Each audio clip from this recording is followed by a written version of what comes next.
একদিন বকরি জবাই করেছে। মালিক বলছে, লোকমান আজকে রান্না হলো কি? বলছে, আজকে রান্না হয়েছে বকরি। লোকমান, এক কাজ করো, বকরির দেখে সব থেকে উৎকৃষ্ট জিনিসটা আমাকে দাও, আমি খাবো। লোকমান হাকিম আনলেন হৃৎপিণ্ড, আনলেন বকরির জীব। জীব আর হৃৎপিণ্ড এই দুটো জিনিসের প্লেটে করে দেওয়া হলো মালিককে। মালিক খাচ্ছে, খেতে খেতে বলছে, লোকমান তাহলে এইটাই একটা প্রাণীর দেহের সব থেকে উৎকৃষ্ট, মানে উত্তম? বলছে হ্যাঁ। লোকমান হাকিম কিছুদিন পরে আবার বকরি জবাই করে রান্না করেছে।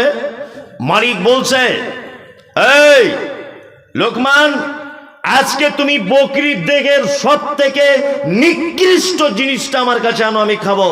লোকমান হাকিম আবার এই হৃৎপিণ্ডটা আনলেন আর জীব আনলেন।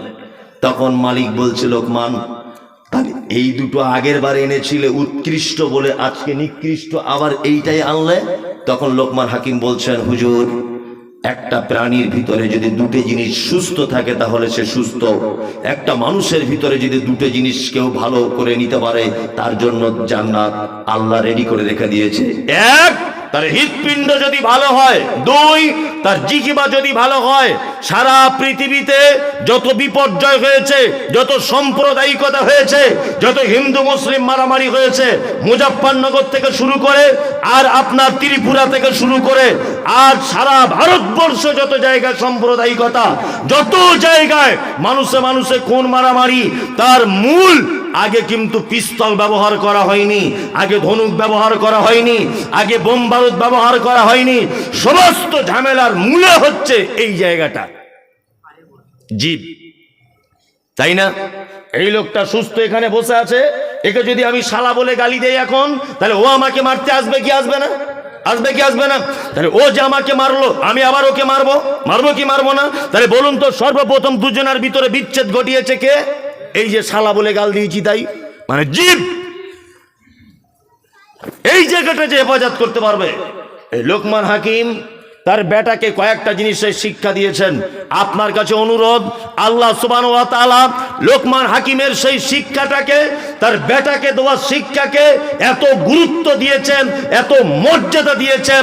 লোকমান হাকিমের দৈহিক গঠন সম্পর্কে তাফসীরের ভিতরে বলা হচ্ছে, লোকটা ছিল মানে বেঁটে লোক, চওড়া, কালো, কুচকুচ কুচকুচ কুচকুচ করত। আফ্রিকার লোক মানে ঠোঁটটা মাটির দিকে ঝোলা, কালো কুচকুচে লোক। এর থেকে আর একটা জিনিস বুঝে নেন, বংশ মর্যাদা আপনার মর্যাদা বাড়ায় না, বাড়ায়? বাড়াবে না। আপনি সুন্দর বলে আপনার মর্যাদা বাড়াবে? বাড়বে না। কোটিপতি লোক, আপনার মর্যাদা বাড়বে? বাড়বে না। কিন্তু আপনি শিক্ষিত মানুষ হলে আপনার মর্যাদা কে বাড়বে? লোকমান হাকিমকে আল্লাহ তাআলা একেবারে টেনে নিয়ে চলে এলেন পবিত্র আল কোরআনুল কারিমে। আশ্চর্য ব্যাপার, লোকমান হাকিম তার বেটাকে শিক্ষা দিচ্ছেন। সেই শিক্ষাটা আমি এবং আপনি কাল সকাল হতে হতেই আমার বেটাকে আর বেটিকে দেবো ইনশাল্লাহ। ইনশাল্লাহ বলুন, ইনশাল্লাহ। এক, লোকমান হাকিম তার বেটাকে বলছেন, ওয়াইজ ক্বালা লোকমান আলী ইবনিহি ওয়া হুয়া ইয়াইযুহু ইয়া বুনাইয়া লা তুশরিক বিল্লাহ ইন্নাশ শিরকা লাযুলমুন আযীম। লোকমান হাকিম তার বেটাকে বলছে, লোকমান যখন উপদেশের ছলে তার পুত্রকে বলেছিলেন, হে আমার পুত্র, আল্লাহর সঙ্গে কাউকে কোনোদিন শরীক করে দিও না। আপনার পরিবারকে, আপনার বেটাকে, আপনার বেটিকে, আপনার স্ত্রীকে, আপনার মাকে, আপনার বোনকে, আপনার বাপকে যদি জাহান্নামের আগুন থেকে যদি বাঁচাতে চান, তাহলে আপনার পরিবারকে সর্বপ্রথম যে শিক্ষাটা দেওয়া লাগবে সেটা হচ্ছে কি? শিরক। শিরক থেকে দূরে চলে এসো। পৃথিবীতে যত পাপ আছে, শিরকের থেকে আর বড় কোনো পাপ কি নাই। শিরক কাকে বলে এটা আমি বলেছি অনেকবার, তারপরে আপনার স্মরণে নেই। আজকে ডাইরেক্ট শুনে যান। আল্লাহর যে ক্ষমতা আছে, এই ক্ষমতা পৃথিবীর অন্য কারো আছে, এটা মনে করা শিরক। কি বলছি বুঝতে পারছেন? আল্লাহর যে ক্ষমতা আছে, এই ক্ষমতা পৃথিবীর অন্য কারো আছে, এটা মনে করা শিরক। রুজির মালিক কে? হায়াতের মালিক মত আল্লাহ, রুজির মালিক আল্লাহ। কিন্তু ওই বেলডাঙ্গা বড়ুয়ার মোড়ে একটা দোকান আছে খুব ভালো, দোকানের পাল্লার তলাতে দেখছি একটা তাবিজ ঝোলানো আছে, বলছে বেচা কেনা বেশি হবে। আছে না? আছে। গাড়ির ড্রাইভার নতুন গাড়ি কিনেছে, তাবিজ করে ল্যামিনেশন করে ঠিক ড্রাইভারের সামনে দেখছি টাঙানো আছে। আছে না নেই? আছে, আছে। দোকানদার দোকান খুলেছে, ফার্স্ট কাস্টমার গিয়ে বলছে ভাই ধারে 5 টাকার মুড়ি দাও, বলছে আস্তাগফিরুল্লাহ, এখনো বউনি হয়নি আর ধারে মাল। বলে কি বলে না, ধারে দিলে তোমার ক্ষতি কি? ড্রাইভার গাড়ি চালাতে চালাতে সামনের দিক দিয়ে একটা বিড়াল চলে গেছে, ক্যাক করে ব্রেক মেরে একদম ছ্যাট করে দাঁড়িয়ে গেল। মানে মরে ড্রাইভার না প্যাসেঞ্জার এটা দেখার দরকার নাই, বিড়াল চলে গেছে সর্বনাশ করে দিব। তো বিড়ালও 10 পয়সা কোনো দাম নাই। আছে। দোকানদার দোকান খুলেছে, সকালবেলাতে ঝাড়ু দিতে হবে, ধূপবাতি জ্বালাতে হবে, তারপর কাস্টমারকে মাল দিতে হবে, তাই না? এই ঈমান আমাদের আছে না নেই? আছে। ও তো ধূপ, ও 10 পয়সাও কোনো দাম নেই, ও তো গোবর দিয়ে আর কাঠের গুঁড়ো দিয়ে তৈরি হয়, ওর 10 পয়সাও কোনো দাম নেই। ও তোমার দোকানের ভালো মন্দ কি করে দিতে পারে? করে দিতে পারে? রুজি কার পক্ষ থেকে আছে? কার? আল্লাহর। অনেক মানুষ বলেছে পরিশ্রম করি বলে আজকে এই জায়গায় পৌঁছাতে পেরেছি। ঘোড়ার ডিম। পরিশ্রম করেছো বলে এই জায়গায় তুমি পৌঁছেছো। পরিশ্রম করলে সম্পদ বাড়ে? কে তোমায় বলেছে? পরিশ্রম করলে যদি সম্পদ যদি বেড়ে যেত, তাহলে বনের রাজা সিংহ না হয়ে গাধা হতো। গাধা, গাধা বেশি পরিশ্রম করে, সারাদিন মালিকের বোঝা বইছে, বইছে না? সারাদিন মালিকের বোঝা বইছে। আর বনের সিংহ কোনো কাজ নেই, দাদাগিরি মেরে বেড়াচ্ছে বনের ভিতরে। তার মানে বোঝা যায় শুধু আপনার পরিশ্রমের সফলতার মাপকাঠি নয়, উপর থেকে 50,000 বছর আগে যেটা সিলেক্ট করে দেওয়া হয়েছে ওইটার উপর আপনাকে দাঁড়িয়ে থাকতে হবে। শিরক মারাত্মক বড় পাপ। ছোটখাটো শিরক আছে, বড় শিরক আছে। বড় শিরক মানে হচ্ছে ওই যে দেখতে পাচ্ছেন সোশ্যাল মিডিয়াতে সব মাজারে গিয়ে, কবরে গিয়ে, বট গাছের তলায়, আম গাছের তলায় সেজদা দিচ্ছে মানুষ, দেখতে পাচ্ছেন? কি আশ্চর্য ব্যাপার। আবার বলছে আমাদের পীর সাহেব জীবিত অবস্থায় যা পাওয়ার ছিল মরার পরে পাওয়ার আরো বেড়েছে। আশ্চর্য ব্যাপার। বলছে পীর সাহেব জ্যান্ত অবস্থাতে যে পাওয়ার ছিল ওর মরার পরে আরো পাওয়ার বেড়েছে। তাজ্জব ব্যাপার। শিরক 2 ভাগে বিভক্ত। এক হচ্ছে শিরক আকবার আর এক হচ্ছে শিরক আসগার। একটা হচ্ছে বড় শিরক, একটা হচ্ছে ছোট শিরক। বড় শিরক আল্লাহকে বাদ দিয়ে অন্য কাউকে তার সমকক্ষ মনে করে সেই কাজ করা, এটা হচ্ছে আকবার। আল্লাহকে বাদ দিয়ে অন্য কোনো জায়গায় মাথা নত করা, কাউ কবরে সেজদা দেওয়া, গাছতলাতে সেজদা দেওয়া, এর নাম কি? বড় শিরক। ছোট শিরক আছে অনেক কোয়ালিটি। তার ভিতরে আমাদের হাতে বাড়ির মেয়েরা বিশেষ করে এগুলো করে, যে হাতে দেখবেন তাবিজ, লাল সুতো, কালো সুতো পরে ঘুরছে, ঘুরছে না? সব শিরক, সব শিরক। এই কথা আমি বলি মাঝে সাঝে, খুব বলি।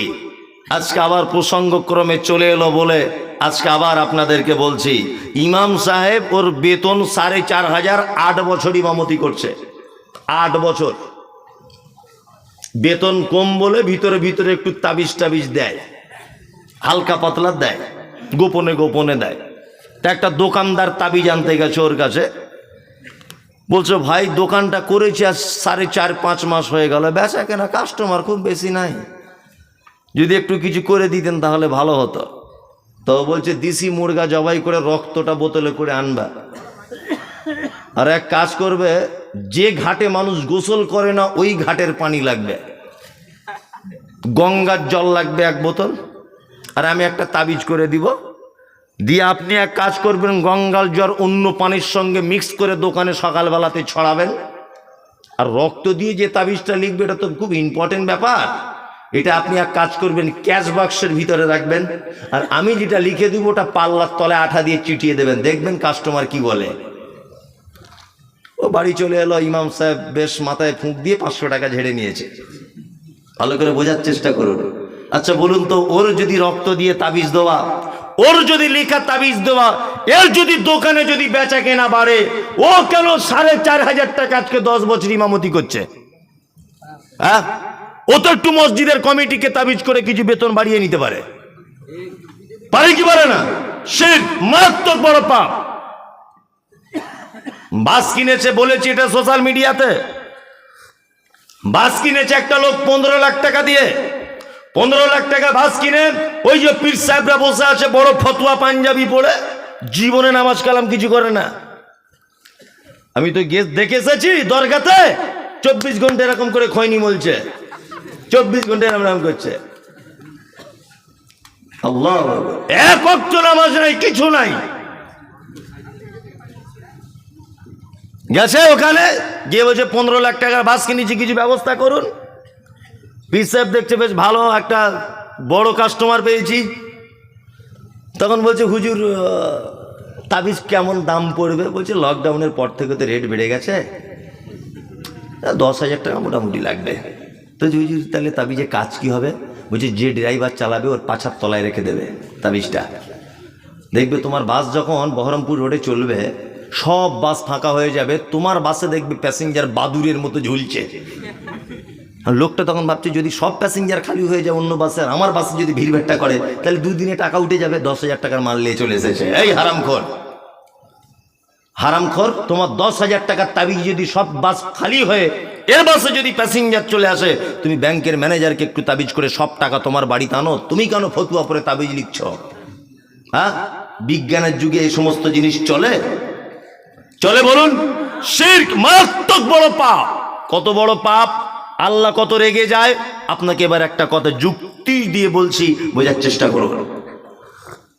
আপনার স্ত্রী খুব সুন্দরী, খুব সুন্দরী, আর ঠোঁটগুলো যেমন গোলাপি কালার, হ্যাঁ মাথার চুলগুলো তেমন, আর তার চলনটা তেমন, আর কি আড়া আড়ে দেখায়, মিষ্টি করে হাসে, মানে তাকে বলা যাবে না আর কি। আচ্ছা বলুন তো, আপনার স্ত্রী যে এত সুন্দরী, আপনার কোনো অবদান আছে? কথা বলুন, নাই। ইমাম সাহেবকে 500 টাকা দিয়ে আর 1,000 টাকা মোহর দিয়ে ওকে বিয়ে করে বউ করে নিয়ে এসেছেন। লাল ফিতে কিনে দিয়েছেন একটা, কানের 2টো দুল দিয়েছেন, আর কিছু দিতে পারেননি। ও আপনার বউ হয়েছে। 1 মাস এক বিছানায় এক বালিশে মাথা দিয়ে কাটিয়েছেন, স্বামী স্ত্রী প্রেম ভালোবাসা মহব্বত জন্ম হয়েছে। আপনি রাজমিস্ত্রি ঠিকাদার, আপনি দিল্লিতে কাজে চলে গেলেন। 3 মাস পরে বাড়ি এসেছেন। বাড়ি আসার পরে দরজা খুলেছেন, দেখছেন আপনার ছোট ভাইয়ের গলা ধরে আপনার সেই অপরূপা চরমা সুন্দরীটা বসে আছে, আপনার ছোট ভাইয়ের গলাতে হাত দিয়ে। আচ্ছা বলুন তো, আপনার রাগ হবে কি হবে না? কেন হবে? কেন? ও তো ছোট দেওর হিসেবে একটু হাত দিতেই পারে, রাগ হবেই বা কেন? হ্যাঁ, খুব রাগ হবে। আপনার স্ত্রীকে আপনি দিয়েছেন কি?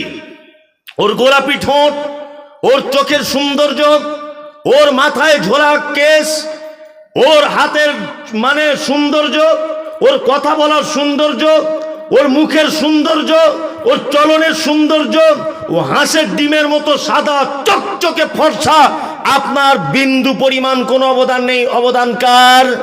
আল্লাহর। 1,000 টাকা মোহর দিয়ে, ইমামকে 500 টাকা বিয়ে পড়ানোর টাকা দিয়ে, 2টো লাল ফিতে আর একটা কানের কিনে দিয়ে, এত অধিকার কিসের যে আপনার ছোট ভাইয়ের গায়ে হাত দিলে আপনার রাগ হয়? হ্যাঁ, অন্য কোনো পরপুরুষের দিকে একটু মুচকে হাসলে আপনার খুব জ্বালা ধরে। কারণ কি? এত অধিকার কিসের? সামান্য 500 টাকা মোহর দিয়ে, 2টো লাল ফিতে দিয়ে, এত যদি তুমি অধিকার দেখাতে পারো যে কারোর দিকে ফিরে মিষ্টি করে কথা বললে তোমার যদি জ্বলন ধরে যায়, যে আল্লাহ তোমাকে বডিটা টোটালি বানিয়েছেন, যে আল্লাহ তোমাকে অক্সিজেন দেন, যে আল্লাহ তোমার আই পাওয়ারের কন্ট্রোল করেন, যে আল্লাহ তোমার খাদ্য পেশিকে সতেজ রাখেন, যে আল্লাহ তোমার পিপাসা লাগলে পানি পান করবে ভিতরের ট্যাঙ্কি ভালো রাখে, যে আল্লাহ তুমি চলবে বলে পায়ের তলাতে শক্ত চামড়া দিয়ে তোমার সুবিধা মতো করে তোমাকে বানিয়েছে, যে আল্লাহ তোমায় দেখতে ভালো লাগবে বলে তোমার সেফটির জন্য চোখের ভিতরে যাতে কোনো আবর্জনা ঢুকে না যায় তার উপরে দিয়েছে ভুরু, যাতে ঘামটা এইভাবে ঝরে তোমার চোখে না ঢুকে যায় এইটাকে দিয়েছে গার্ড করার জন্য এবং সৌন্দর্য বাড়ানোর জন্য। এত কিছু যে আল্লাহ তোমাকে দিয়েছে, তাকে বাদ দিয়ে যদি আপনি অন্য কোনো জায়গায় মাথা ঠোকেন, আল্লাহ রাগ করবে কি করবে না বলুন? করবে। দুটো লাল ফিতে কিনে যদি বউ অন্য কারোর দিকে হাসি মেরে কথা বললে যদি রাগ হয়, যে আল্লাহ টোটাল বডিটা টোটাল সম্পদ আপনাকে দান করেছে, তাকে বাদ দিয়ে যদি আপনি কোনো কারো কাছে যদি চাওয়া পাওয়ার জন্য যান, তাহলে এটা শিরক শিরক শিরক।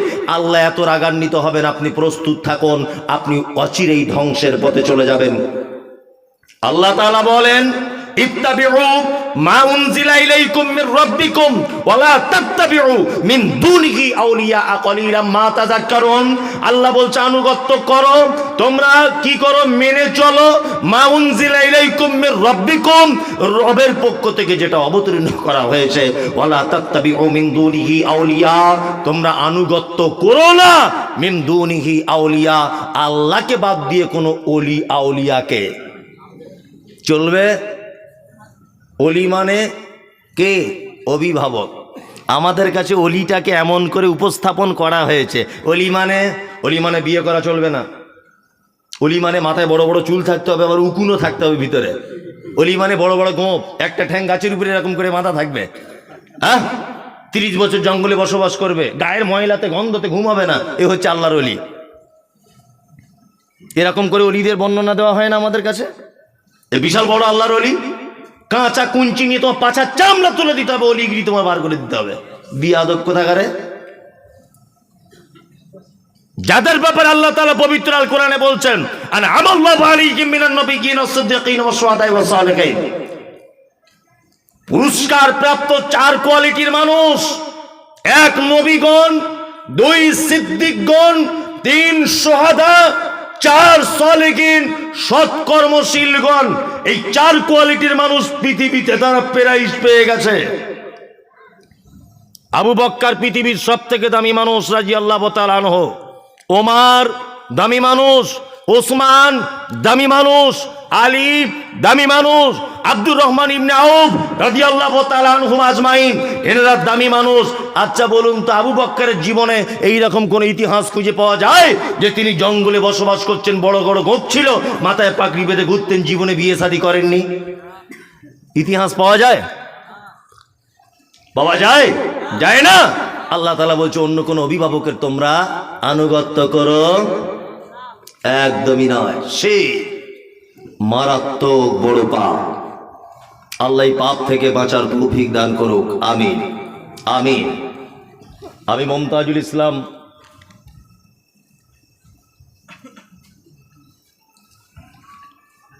আচ্ছা বলছি পড়ে, এই মমতাজুল ইসলাম আপনাকে আরো একটা কথা বলে দিয়ে যাচ্ছি, খুব মনোযোগ সহকারে শোনার চেষ্টা করুন।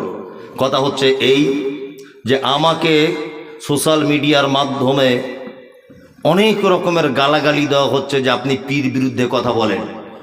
কেন এটা বলার কি দরকার? আপনি বেশি আর অন্য কথা খুঁজে পান না, কেন অন্য কথা বলতে যাব? মুহাম্মদ সাল্লাল্লাহু আলাইহি ওয়াসাল্লাম মক্কাতে ছিলেন 13 বছর। কত বছর? 13 বছর। তোনার বক্তব্য ছিল শিরক, তাওহীদ প্রতিষ্ঠা করা। আর মদিনাতে ছিলেন 10 বছর। 10 বছর তিনি শুধু নরম সুরে মানুষকে জান্নাত জাহান্নাম এটা ওটা হুকুম আহকাম এগুলো বর্ণনা করেছেন।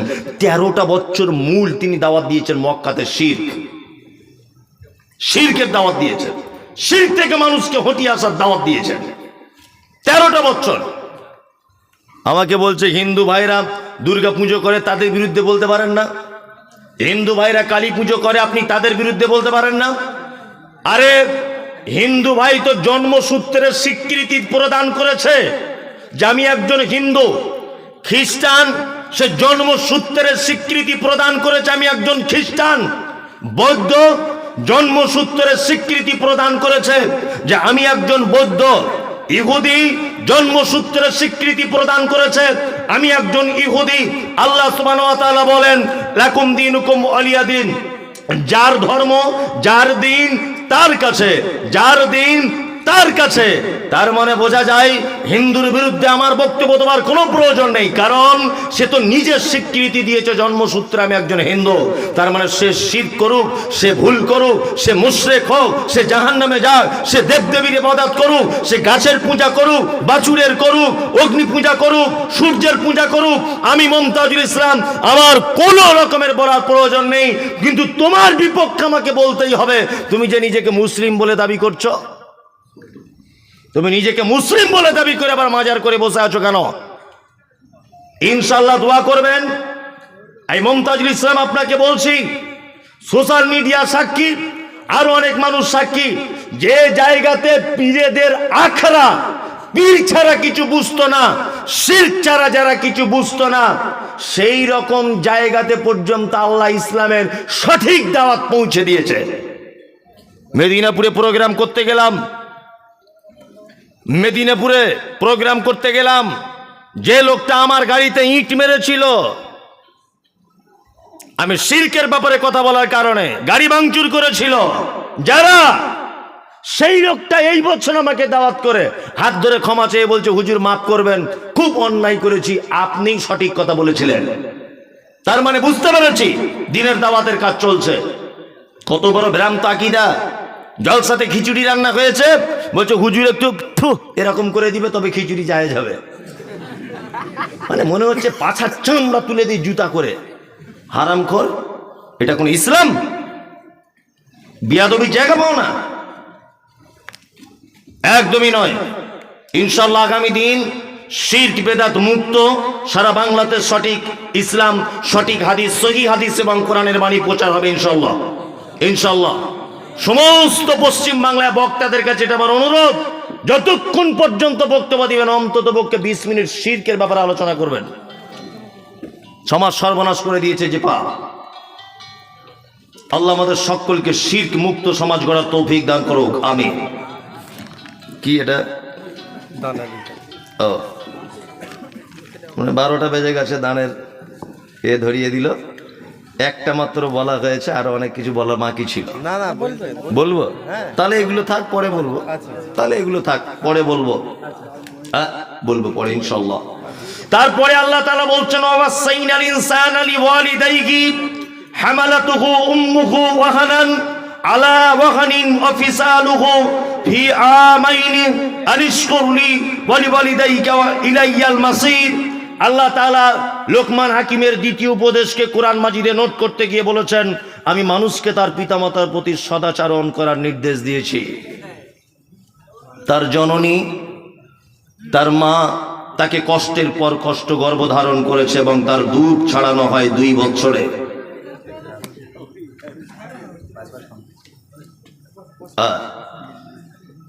এইদিকে ফিরুন। আমাকে বলা হচ্ছে যে আপনি এর আগে এই গ্রামে এসেছিলেন। সত্যি বলছি আমার স্মরণে নেই, তবে এখন এই স্টেজটা দেখে মোটামুটি একটু আঁচ করতে পারছি যে হ্যাঁ মনে হয় এসেছিলাম। অনেক আগে, যদিও 7-8 বছর 9 বছর আগে একবার এসেছিলাম। যাই হোক, এটা আমার 2য় বছর আসা হচ্ছে। আল্লাহ তাআলা লোকমান হাকিমের আর একটা কথা নোট করছেন। কি নোট করছেন? পিতামাতার সঙ্গে সদ্ব্যবহার করো। আমরা করি? এই পিতামাতার সঙ্গে সদ্ব্যবহার করি না। না করার কারণ আছে অনেক। দুটো, একটা সামাজিক কারণ বলে দিই। সামাজিক কারণ কি? আচ্ছা বলুন তো দেখি, এখনকার মেয়েরা বাচ্চা জন্ম দেওয়ার 3 মাস পরে স্বামীকে বলছে এক কাজ করো না, যে কি বলছে, ল্যাকটোজেন 1 কিনানো বলছে না, কিনানো। আচ্ছা আপনি যখন জন্মগ্রহণ করেছিলেন আপনার মা দুধ পান করিয়েছিল না ফার্মেসি থেকে কিনে এনেছিল? মায়ের দুধ। আজ থেকে 20-30 বছর আগে সব সিস্টেম ছিল। এই ভাই আপনি খেয়েছেন মায়ের দুধ? তো মায়ের দুধ। এখনকার মেয়েরা বলছে দুধ হয় না। কে বললো দুধ হয় না? তোমার মায়ের দরকার, বদমাইশির জায়গা পাও না, দুধ হয় না। হ্যাঁ, আল্লাহ পৃথিবীতে সন্তান জন্ম দিচ্ছে, আল্লাহ রুজির মালিক। আল্লাহ এত নিষ্ঠুর যে তোমার বাচ্চার তোমার বুকে দুধ দিবে না? হতে পারে? ওসব কিছু নয়। স্বামী ওর স্ত্রীকে বলছে তোমার একটু গ্ল্যামারটা ধরে রাখতে হবে না?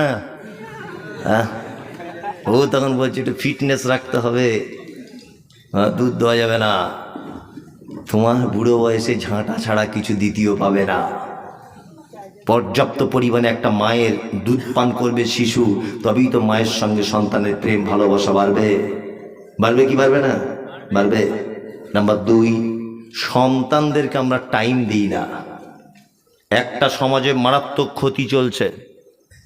যদি বলছেন আপনি এত অন্যায় কথা বলতে পারছেন, অন্যায় আপনার চোখে হতে পারে। আমি পৃথিবীর বড় বড় বড় বড় জ্ঞানীদের মানুষ কথা নকল করে আপনাকে বলছি। এই যে শিশু স্কুলগুলো হয়েছে, 4 বছর বয়স একটা ছেলে, 3 বছর বয়স একটা ছেলে, তার মা দেখছি তাকে জামা কাপড় পরিয়ে গাড়িতে তুলে দিচ্ছি, স্কুলে চলে যাও। 3 বছর বয়স, ওর এখন পড়াশোনা করার বয়স 3 বছর। ও তো মায়ের সঙ্গে স্পর্শে থাকবে, মায়ের ভালোবাসা আদর খাবে, ও বাড়িতে থাকবে। 5 বছর 6 বছর বয়স হবে তখন স্কুলে ভর্তি হবে। বলছে আমার ছেলে ইংলিশ মিডিয়ামে পড়ে, বয়স কত? বলছে 3 বছর। 3 বছরে ঘোড়ার ডিম শিখবে। 3 বছরে স্কুল লাগে না, 3 বছরে পৃথিবীর সব থেকে বড় বিদ্যালয় তুমি নিজের কাছে রাখো। মানে এক কথায় মা একটু ফ্রি টাইম, একাকী মোবাইল ঘাটার সুযোগ বার করেছে। যে 3 বছরের ছেলে স্কুলে চলে গেছে, এখন 4 ঘন্টা আসবে না 5 ঘন্টা, এই সুযোগে একটু মোবাইল ঘাটছে, গান দেখছে, এই করছে তাই করছে। করছে কি করছে না? করছে। আল্লাহু আকবার। পিতামাতা খুব ইম্পর্টেন্ট। পৃথিবীতে 2টি মানুষের সেবা যত্ন করার মাধ্যমে জান্নাত যাওয়া যায়। কটি মানুষ? 2টি। এক হচ্ছে আব্বা, এক হচ্ছে মা। এক হচ্ছে আব্বা, এক হচ্ছে মা। বাপের থেকে মায়ের মর্যাদা আরো অনেক বেশি। নবীজি বলেছেন তোমার মায়ের পায়ের তলায় জান্নাত। আমাদের সমাজে কথা প্রচলিত আছে পিতা মাতার পায়ের তলায় জান্নাত, এ কথা ঠিক নয়, এ হাদিস ঠিক নয়। মায়ের পায়ের তলাতেই জান্নাত। আল্লাহ সুবহানাহু ওয়া তাআলা পিতা মাতার মর্যাদা বাড়াতে গিয়ে বলেছেন ইয়াসআলুনাকা মাযা ইউনফিকুন কুল মা আনফাকতুম মিন খাইরিন ফালিল ওয়ালিদাইন ওয়াল আকরাবিন ওয়াল ইয়াতামা ওয়াল মাসাকিন ওয়া বনিস সাবিল ওয়া মা তাফআলু মিন খাইরিন ফাইন্নাল্লাহা বিহি আলিম।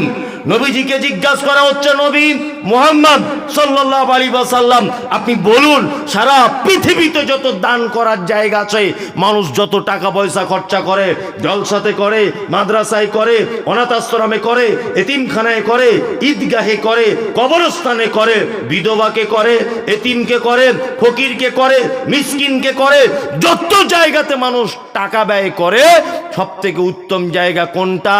আল্লাহ নবী সাল্লাল্লাহু আলাইহি ওয়াসাল্লাম আবার কোরআন দিয়ে বলছেন প্রশ্নকারীদের, কুল নবী আপনি বলুন মা আনফাকতুম মিন খাইরিন ফালিল ওয়ালিদাইন ওয়াল আকরাবিন ওয়াল ইয়াতামা ওয়াল মাসাকিন ওয়া বনিস সাবিল ওয়া মা তাফআলু মিন খাইরিন ফাইন্নাল্লাহা বিহি আলিম। শোনো, একটা সন্তান তার পিতামাতার জন্য যে টাকাটা ব্যয় করে, এটা হচ্ছে পৃথিবীর সব থেকে উত্তম ব্যয় করার জায়গা। কি বলছি বুঝতে পারছেন? শিশু মাদ্রাসায় 10,000 টাকা দান করলেন, 10,000 নেকি হলো। বাড়ি যাবার সময় যদি দোকান এখানে বসে মায়ের জন্য একটা ওড়না কিনে নিয়ে যান, 10 লক্ষ নেকি হবে ইনশাল্লাহ। কোথায় জান্নাত খুঁজছেন? হ্যাঁ, টাকা বেশি আছে নিয়ে শুধু ওমরা হজ করতে যাচ্ছে। বলছে শুধু ওমরা হজ, বলছে আমি 2 নম্বর হাজি, আমি 3 নম্বর হাজি। মানে 3 নম্বর বলে ডুপ্লিকেট নয়, 3 বারের হাজি। বুঝতে পারছেন না? আর বাড়িতে এসে সুবহানাল্লাহ তসবি বড় বড় সস্তার পেয়েছিল, মক্কাতে ফুটপাতে বিক্রি হয়, বড় বড় তসবি কিনে এনে বাড়িতে তসবি করছে, সুবহানাল্লাহ সুবহানাল্লাহ সুবহানাল্লাহ। আর বড় পাঞ্জাবি নিয়ে এসেছে, আর সে বড় সে ওড়না যেগুলো লাগায় ওই রকম করে একদম সে যেন নতুন বিয়ে করতে এসেছে, এরকম করে চলছে। এত মানে ভদ্রলোক, খোঁজ নিয়ে দেখুন ওর মা পালি সিস্টেমে ভাত খায়। ওর বাড়ি 15 দিন, ওর বড় ভাইয়ের বাড়ি 15 দিন। জান্নাতে যাওয়া খুব কঠিন, খুব কঠিন। মা পালি সিস্টেমে ভাত খায়, ইমাম সাহেব মুয়াজ্জিন মৌলবীদের মতো। আর ও শুনছি প্রত্যেক বছর ওমরা করতে যাচ্ছে। আল্লাহু আকবার। পালি সিস্টেমে খাবে কেন? মা গোসল করে বসে থাকবে, আব্বার মা দুজনা। আব্বা জোহরের নামাজ পড়ে বাড়িতে বারান্দায় বসে থাকবে, একটা বৌমা ভাত দিয়ে যাবে, 3টে বৌমা 3 রকম ভালো তরকারি দিয়ে যাবে, শ্বশুর আর শাশুড়ি বসে বসে দুজনা খাবে। এর নাম হচ্ছে পিতামাতার যত্ন। কি বললাম বুঝলেন না? পিতামাতার অবহেলার আর একটা কারণ, আমরা বাড়ির গিন্নিদের অর্থাৎ বৌমাদের নির্বাচন করতে পারি নেই, একদম নয়। মুহাম্মদ সাল্লাল্লাহু আলাইহি ওয়াসাল্লাম তিনি বলেছেন, কি বলেছেন? তিনি বলতে চেয়েছেন একটা নারীকে বিবাহ করো চারটে জিনিস দেখে। কটা? চারটা। এক, সে কতটা সুন্দরী এটা তুমি দেখো। দুই, তার অর্থ আছে কিনা দেখো। তিন, তার বংশ ভালো কিনা দেখো। চার, তার ভিতরে ইসলাম আছে কিনা দেখো। এই চারটে গুণ দেখে একটা নারীকে বিবাহের জন্য প্রস্তুতি নাও। নবীজি কথা বলছেন ফাদফার বিযাতিদ দ্বীন, তবে শোনো, যদি তার রূপ না থাকে ক্ষতি নেই, যদি তার টাকা না থাকে ক্ষতি নেই, যদি তার বংশ ভালো না হয় ক্ষতি নেই, তবে যদি মেয়েটার দিনদারিতা থাকে তাহলে বিবাহের জন্য প্রস্তুতি গ্রহণ করো। এই নারীকে যদি বিবাহ না করো সমাজে কি হবে? বিশৃঙ্খলা সৃষ্টি হবে, সমাজ অধঃপতনে চলে যাবে। আমরা এই হাদিস মানতে পেরেছি। বেটার বহুমা দেখতে গেছে, গিয়ে জিজ্ঞাসা করছে, মা তোমার নাম কি? বলছে আমার নাম শেফালি। শেফালি? বলছে হ্যাঁ। আব্বার নাম? বলছে আব্বার নাম গোলাম রসুল। তোমার নানির বাড়ি কোথায়? মির্জাপুর দক্ষিণ পাড়ায়। আচ্ছা আচ্ছা, তাই? হ্যাঁ। আচ্ছা, তোমার ভাই কটা? তো বলছে আমাদের ভাই নাই। বোন? বলছে আমি একাই। বুড়োর তখন মাথায় ধরে গেছে একটা পয়েন্ট, একাই। বুঝতে পারছেন না? আবার জিজ্ঞেস করছে তোমার আব্বা কি করে? বলছে আমার আব্বার ওই বেলডাঙ্গা মেন রোডের ধারে 5টা দোকান আছে। এ তো আরো মাথা খারাপ। আর কি করে? আর 3টে বাস আছে, বহরমপুর থেকে আরাধনা বাস 3টে, বহরমপুর থেকে কলকাতায় চলে। বলছে তাই? বলছে হ্যাঁ। তখন বলছে মা তুমি কতটা পড়াশুনো জানো? তো হচ্ছে উচ্চ মাধ্যমিক পড়ে বসে আছি, আর স্কুলে যাই না। বলছে তাই? বলছে হ্যাঁ। বলছে তাহলে বসেই আছো? বলছে না, বসে ঠিক থাকি না, মাঝে সাঝে টিকটকে ভিডিও করি। বুড়ো তখন বলছে টিকটক মানে? বলছে ওই ড্যান্স করে টিকটকে, মোবাইলে দেখেন না? বলছে উরি বাবা, মনে মনে ভাবছে আবার নায়িকাও বটে। হ্যাঁ, সাংঘাতিক ব্যাপার। বাড়ি যখন বুড়িটা জিজ্ঞেস করছে হাগো কেমন দেখলে, তো বলছে অপরূপ সুন্দরী। সাংঘাতিক ব্যাপার, আমাদের ফটিকের সঙ্গে যা মানাবে না। মানাবে নয়, ঘোড়ার ডিম, দেখতে খারাপ। এই যে 5টা দোকান রাস্তার ধারে, কেউ বুঝতে পারছেন না? ও ভাবছে তোমার বাপের বয়স কত? বলছে প্রায় 65-র কাছাকাছি। ও হিসাব করে নিয়েছে আর খুব জোর হলে 5 বছর বাঁচবে। হিসাব করে নিয়েছে 5 বছর বাঁচবে, আর সব দোকান আমার বেটা পেয়ে যাবে। কি বুঝতে পারছেন না? বেটা পেয়ে যাবে সব দোকান। ওইটাকে বৌমা করে নিয়ে এসে চলে এসেছে, নামাজ নাই, রোজা নাই, ভুরু ফিলাপ করা আছে, হাতে নখ পালিশ, এখানে ঠোঁট পালিশ, এখানে পরচুলা, আর সে টাইট ফিটিং জামা। বৌমাকে ধরে নিয়ে চলে এসেছে। বুড়ো বয়সে তুমি রসগোল্লা খাবে? তোমার ঝাঁটার বাড়ি চালাবে? চালাবে না। বৌমা নির্বাচন করুন, আগে বৌমা নির্বাচন করুন। পিতামাতার সেবা যত্ন পাচ্ছে না, তার আরো একটা কারণ যে আমরা বেটাদের বৌমা নির্বাচন করতে পারিনি। একটা মেয়ে দেখতে হয়তো একটু খারাপ, কিন্তু মেয়েটা কোরআনের হাফেজা, মাদ্রাসায় পড়া আলেমা, পছন্দ হচ্ছে না গরিবের বেটি। তাই কি বলছি বুঝতে পারছেন না? আর এখন তো বিয়ে তো বাবা সাংঘাতিক ব্যাপার হয়ে গেছে। এখন বিয়ের থেকে ব্যভিচার বেশি। ব্যভিচার বেশি নয়? কথা বলুন। কারণ কি? কারণ হচ্ছে আমরা সহজ বিবাহের পদ্ধতিটা কঠিন করে দিয়েছি।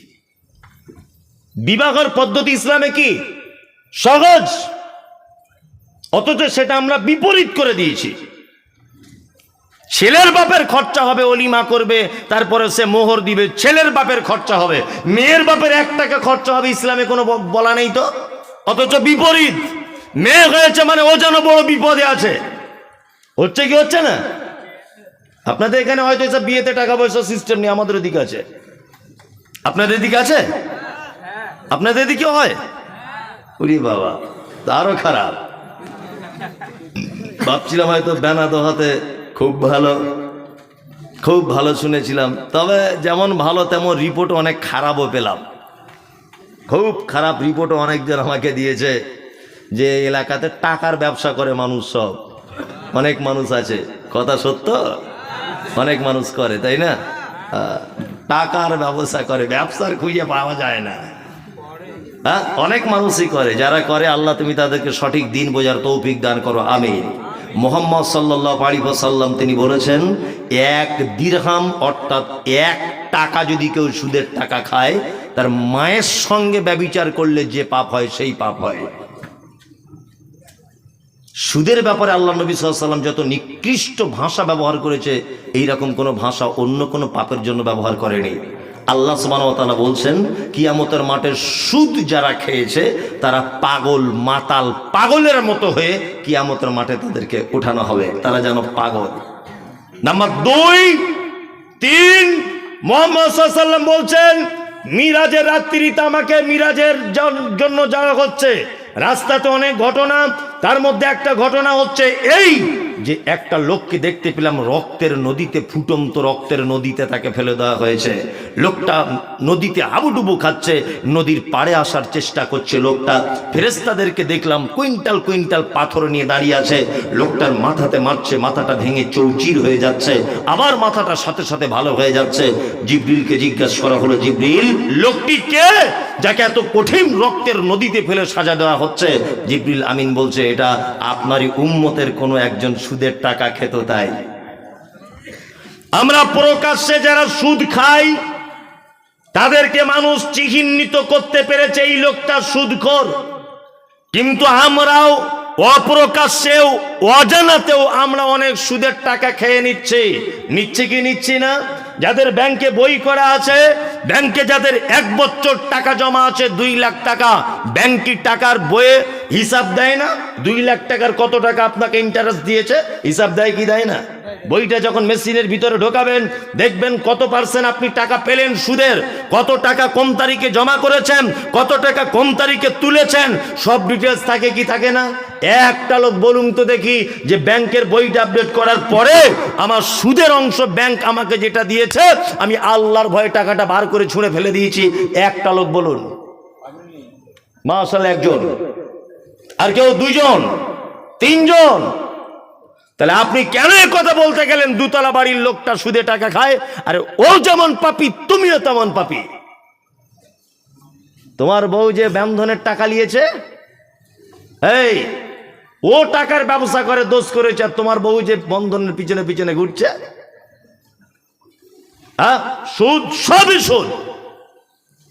খুব সাবধানে থাকবেন, পিতামাতার সঙ্গে সদ্ব্যবহার করবেন। জান্নাতে যাবার পৃথিবীতে কোনো মানুষের মাধ্যমে যদি যাওয়া যায়, পিতামাতার সেবা করলে জান্নাত যাওয়া যায়, জান্নাত যাওয়া যায়। আল্লাহ সুবহানাহু ওয়া তাআলা আরো অনেক কথা বলছেন, তারপরে আমি আর কথা বলছি না, এটা মাদ্রাসার প্রোগ্রাম।